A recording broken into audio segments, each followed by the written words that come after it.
আমি এখন দাঁড়িয়ে আছি বালিপাড়া সরকারি প্রাথমিক বিদ্যালয়ের সামনে। এখান থেকে আপনাদেরকে ভিডিওটা করতেছি।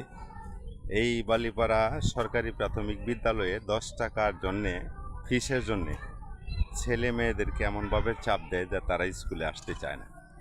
আমি প্রধান শিক্ষককে পাইলাম না, উনি এখনও আসে নাই। প্রায় বাইরে গেছে 9টার উপরে, প্রায় 10টা। তো ওনার সাথে কথা বলে তারপরে আমি যাব। আজকে এখানে আসছি।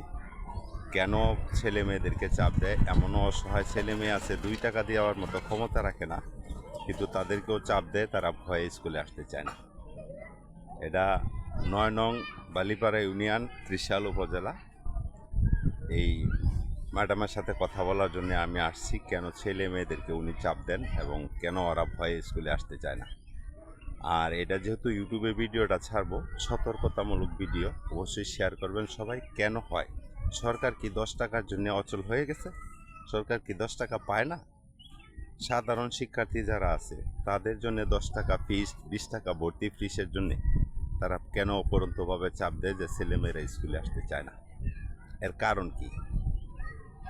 এটা যদি এভাবে চলতে থাকে তাহলে সাধারণ একবারে নিম্ন গরিব যারা আছে ছেলে মেয়েদেরকে খাওয়ায়া পড়াইতেই পারে না, ভালো কাপড় চোপড় দিতে পারে না, স্কুলে পাঠায় কোনো রকম। তারা তো 2 টাকা দেওয়ার মতো সমর্থ থাকে না অনেকজনেরই। সবারই বলবো না, থাকে না অনেকজনেরই। কিন্তু তাদের কি অবস্থা?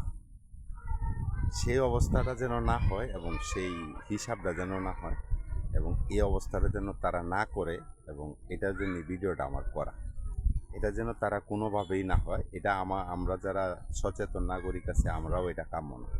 কারণ এইভাবে এই সরকার কয় নাই যে 20 টাকা ভর্তির ফিস বা 100 টাকা ভর্তির ফিস বা এই 30 টাকা বা 30 টাকা ওই পরীক্ষার ফিস নিয়ে আসতে হবে। না নিয়ে আসলে আসবি না স্কুল। কালকা থেকে মা বাবারে বলবি টাকা না দিতে পারলে স্কুলে যেন পাঠায় না। এই কথাগুলো কেন বলে তারা? এই কথাগুলো বলার কারণ কি? সরকার কি তাদেরকে বেতন দেয় না? সরকার কি পর্যাপ্ত পরিমাণ তাদেরকে সহযোগিতা করে না?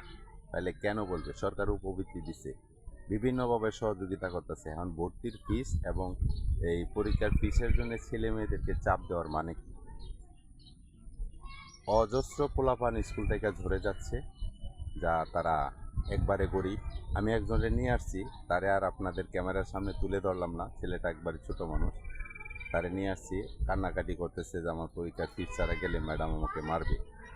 এই যে এইরকম যেন না হয়, আমরা যেন সবাই সবার পাশে থাকি এবং সতর্কতামূলকভাবে কাজ করি, এবং এই জন্যে যেন কোনো ছেলে মেয়ে স্কুল থেকে বের হয়ে না যায়। সবাই ভালো থাকবেন, সুস্থ থাকবেন।